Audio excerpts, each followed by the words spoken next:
I'm 45, single mom, and I thought I had a close, honest relationship with my daughter. She's 19 now, my only child, and for most of her life it's just been the two of us. Her dad left when she was a baby, and I never remarried. Everything I did for her. Worked overtime, skipped vacations, budgeted every little thing just so she never had to feel like she was going without. We weren't rich, but I made sure she had a stable, comfortable life. Growing up, she was always mature for her age, quiet but driven. Got good grades, stayed out of trouble, always told me everything, or so I thought. Even during her high school years, when most kids pull away, we still had our long talks. We'd sit on the couch late at night, just chatting about life. I really believed we were one of those rare parent-child duos who got each other. She used to say I was her best friend. I let that go to my head, I think. Then came Ethan. She met him her senior year of high school. I knew about him pretty early on. He seemed decent enough, polite, well-spoken, a little awkward, but harmless. He worked at the local hardware store and had plans to eventually open his own contracting business.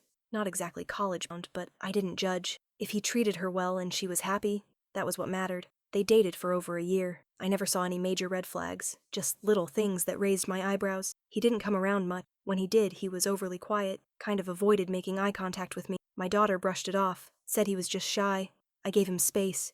I always figured she'd go off to college first, build a life for herself, and if Ethan was still in the picture after that, fine. She got accepted to a good state school. Nothing fancy, but something solid. We toured the campus. She picked out her dorm, even started planning her class schedule. I thought everything was set. Then, 2 weeks before move-in day, she sat me down and said she wasn't going. Not postponing. Not transferring. Just not going at all. I was floored. I asked her why. Was it money? Fear? Second thoughts? She told me she'd just realized college wasn't for her, that she didn't want to spend 4 years studying something she didn't care about, that she wanted to take time, figure herself out. It's not that big of a deal, she said. Lots of people take gap years. I didn't like it, but she was legally an adult. I couldn't force her, so she stayed. Got a part-time job at a bakery, moved in with Ethan after a few months. She told me it was temporary, just until she found her footing. I believed her. I still believed in her. But then, last week happened, and now, everything's different. It was a Sunday morning, quiet, normal. I was folding laundry when I got a text from her. No context, no emojis, no build-up. Just one blurry picture of her and Ethan standing outside what looked like a courthouse. She's in a white sundress. He's in a button-up shirt and jeans. Her hair is curled like she'd actually gotten it done. The caption said, "We did something crazy. Please don't be mad. We're married." Married. I had to read it 3 times before it clicked. I thought it was a joke at first. Maybe they went to a themed photo booth or something. But no. A few minutes later, she followed up with more pictures. The ceremony, their rings, Ethan holding her around the waist like they'd just eloped to Vegas. Except it wasn't Vegas. It was the next town over. They'd gotten married at the county courthouse, with one of Ethan's coworkers as a witness. I just sat there, holding a damp towel, staring at my phone like someone had punched me in the chest. Not a word to me. No warning.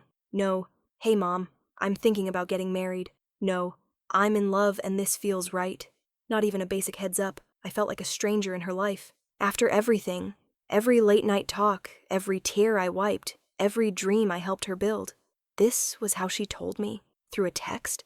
And then, like a cherry on top, the next message came. She said they didn't want a traditional honeymoon, just a cozy getaway to the mountains, a cabin rental for a few nights, maybe some hiking, a little wine by the fire. And then she asked me the question that really broke me. Would you be willing to pay for it as a wedding gift?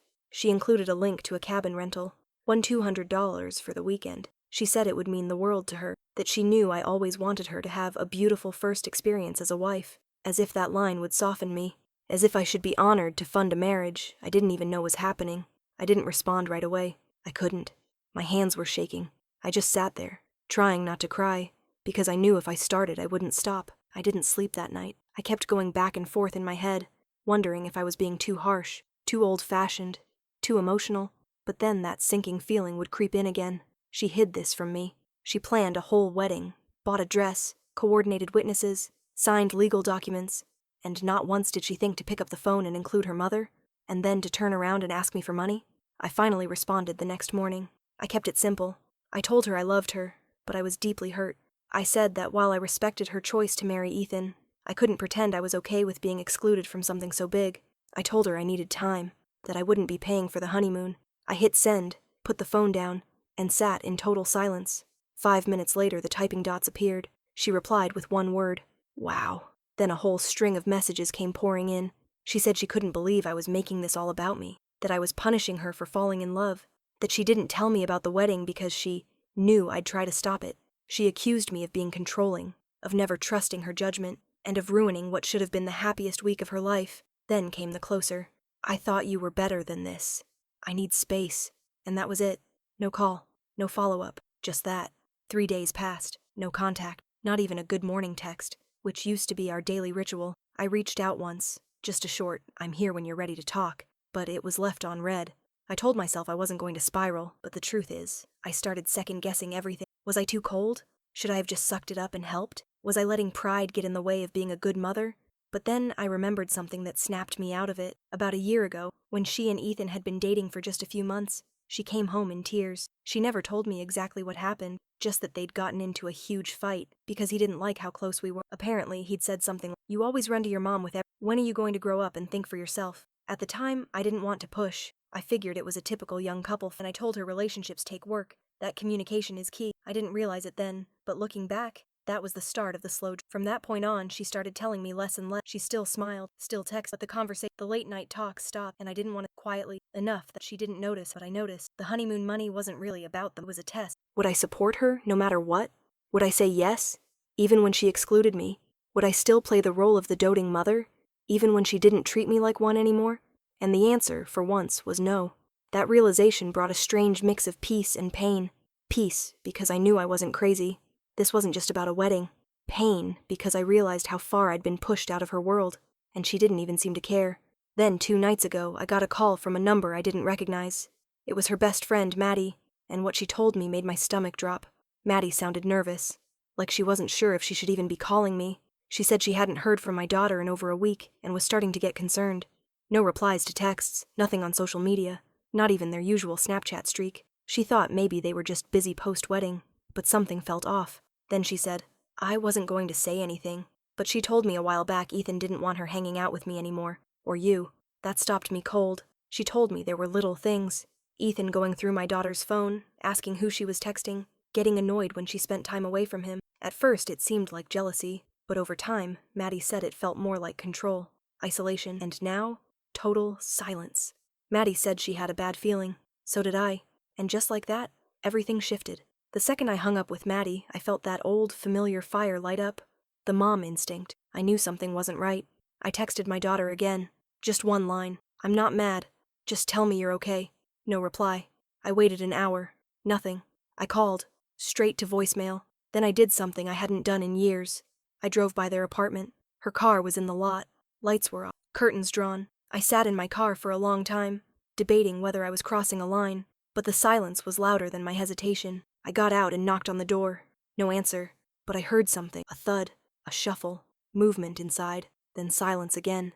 I stood there, heart racing, hand still on the door, unsure what I was hoping for, and then the door cracked open. Ethan was standing there, alone. He didn't look surprised to see me. Smug. He leaned against the doorframe like he'd been expecting this moment. No hello, no explanation, just that same flat expression he wore when I was around, like I was beneath him. I asked where my daughter was. He said she was resting. I asked if she was okay. He smirked, said, she's fine. We just don't want visitors. That word, we, made my skin crawl. I asked if I'd at least see her. He crossed his arms and said she didn't want to talk, that she needed space, then added almost casually, she blocked you, didn't she? That's when I knew she hadn't just chosen distance. She was being kept there. I tried to push past him, but he stepped in front of me and said if I didn't leave, he'd call the police, so I walked away, but not far. I waited in my car, engine off, eyes locked on their window, because something told me this wasn't. I waited in that car for almost 2 hours. The lights never came on. No one came or went. I started to wonder if I made a mistake, if maybe I was overreacting, if maybe she did just need space. And then, right before midnight, the front door opened. My daughter stepped out alone. No shoes, just socks and a hoodie. Her hair was messy, face pale, eyes puffy like she'd been crying for hours. She looked around like she wasn't sure if she was being watched. I got out of the car slowly. I didn't want to spook her. She saw me and froze. I whispered her name. She didn't say anything. She just burst into tears and ran into my arms. She was shaking so badly I could barely hold her, and the only thing she kept repeating over and over was, I'm sorry, Mom. I didn't know how to leave. We didn't go back to my house that night. I took her to a 24-hour diner first. Not to eat, just to sit somewhere neutral, somewhere safe. She barely touched her tea, just stared at the table, wiping her face over and over with a napkin, and then, bit by bit, it all came out. The wedding wasn't her idea. Not fully. Ethan had been pushing it for months, telling her that marriage would prove her loyalty, that once they were married, she wouldn't need anyone else. He told her college was a waste of time, that friends were a distraction, and that I, her own mother, was manipulative. She admitted that he read her texts. Every single one. Sometimes deleted them before she could see. He'd blocked Maddie weeks ago and told her I was trying to break them up. When I asked why she didn't say anything, she looked up at me with red, tired eyes and said, "I thought it would get better after the wedding. I really did, but it didn't. It got worse." Part 10, the final part, coming next. Part 10, final. After the wedding, Ethan changed fast. He started tracking her location, taking her phone when she showered, locking her out of their shared bank account. He'd scream at her for calling me Mom instead of using my first name. Said she wasn't a child anymore. The cabin honeymoon? That was never for her. He wanted to isolate her even further. No Wi-Fi, no neighbors, just him in control. She told me the night I texted, "Just tell me you're okay," was the night he grabbed her arm during an argument and wouldn't let go. It left a bruise. That was her breaking point. She waited until he passed out and quietly packed a backpack. But then he woke up, blocked the door, and told her if she left she'd have nothing. No money, no friends, no mom. But when I showed up at the door, he panicked. That's why he tried to act in control. He didn't expect me to stay. We drove home in silence. She fell asleep in the passenger seat, clutching my hand like she used to when she was little. The next morning, we went to the police. Then a lawyer. She's safe now. I helped her get a new phone. We filed for a restraining order. And Ethan? I don't know what'll happen to him next, but he's out of our lives for good. The part that keeps playing in my head is that she thought I'd be mad. Not scared. Not worried. Just angry. She didn't understand that I would have burned the world down to bring her home, and now that she's safe, that's exactly what I'm doing. Piece by piece, I'm helping her rebuild her life. We talk more now. Really talk. It's not perfect. There's a long road ahead, but I've got her back, and this time I'm never letting her go again.